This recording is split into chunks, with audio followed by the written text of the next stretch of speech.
Moon landing conspiracies have a good point. You don't believe we went to the moon? One good point. The rest is so stupid that I won't even talk about it in a video with jokes for smart people such as yourself.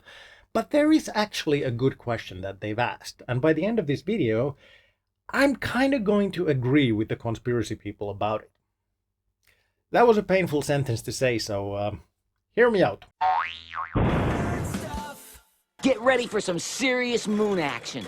Let's be clear, everything else is still crazy talk. There's a YouTube full of videos debunking the debunkings, so I'm not going to spend your time or mine on all of that. There's just so much evidence, like that they brought back 382 kilograms of moon rock. Oh, right, Americans.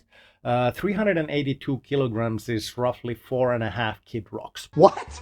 NASA had 400,000 people involved, and the Soviets were trying to catch them on any lies. So if your conspiracy needs 400,000 Americans and the Soviet Union to keep a secret, isn't it just easier to go to the f***ing moon? Forget it, lady.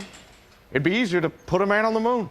You see, if faking a space triumph was easier than doing one, Trump would have definitely posted videos of Mars Alago by now. But okay, so what is the good question? Is this: if we could do it in 1969, why did we stop? Nobody's gone there since 1972. Isn't that a bit weird?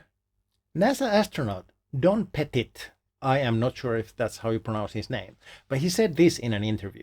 The problem is we don't have the technology to do that anymore. But saying they lost the technology sounds crazy. I mean, okay, it happened to the headphone jacks. We're moving to connecting them over lightning. But this is the moon. I'm sure they had it all written down somewhere. How do you lose a technology for 56 years? Well, here's what happened. They dismantled the machine that did it.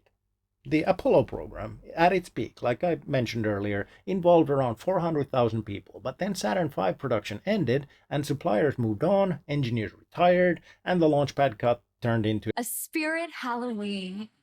Technology isn't an achievement you just unlock once like it's a video game. It's factories, suppliers, and institutions that keep doing the thing. It's people who know which warning light you can ignore. Ignore it! Stop paying them, and eventually you don't have a moon program anymore. The reason it stopped was that the reason it existed was political. It was to beat the Soviet Union and prove that capitalism is better than socialism, all that. We can't afford to lose to the Russians. And once the US had done that, the political will fell apart. And now I'm going to do some irresponsible math. A 1971 study commissioned by NASA estimated that every dollar spent on NASA research and development eventually produced about $7 in economic benefits. If I've understood correctly, with $7 in 1971 you could buy a house or an avocado. The study has been criticized, and estimating how much money something we didn't have would have made over decades is harder than putting a 1960s dude on the moon.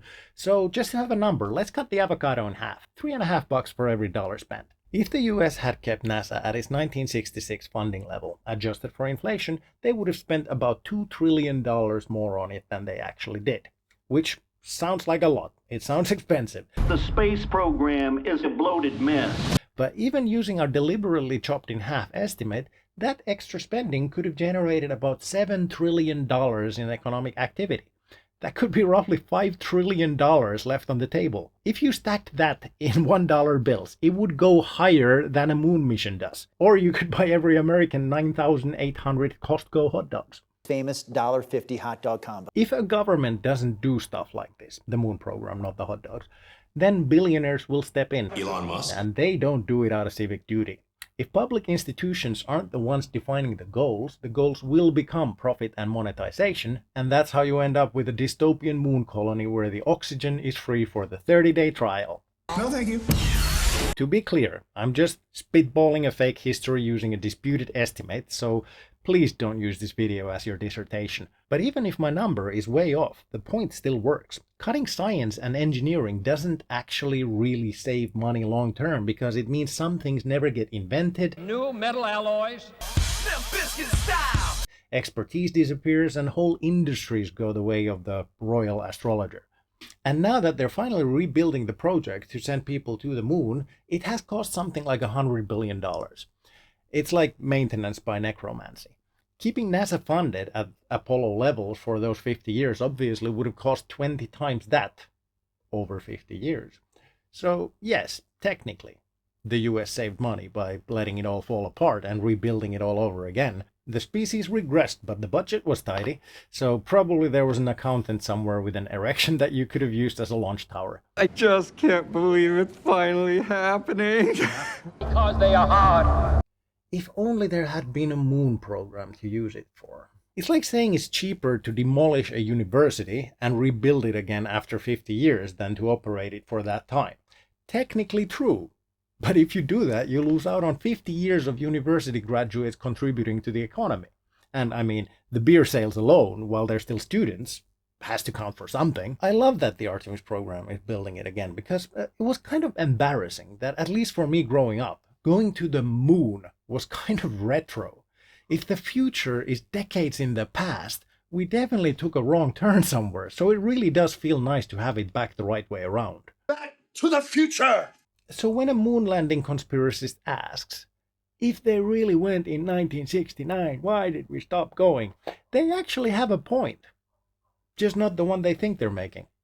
It really was pretty stupid to unlock the moon and not save the game. Almost as stupid as it would be to not like, hype, and subscribe. Thanks for watching. Go wild in the comment section, buy a shirt or the comedy special linked in the description, and I will see you in the next one. And in the meantime, here are some videos for you to watch and enjoy while you wait. How long do I have to do this?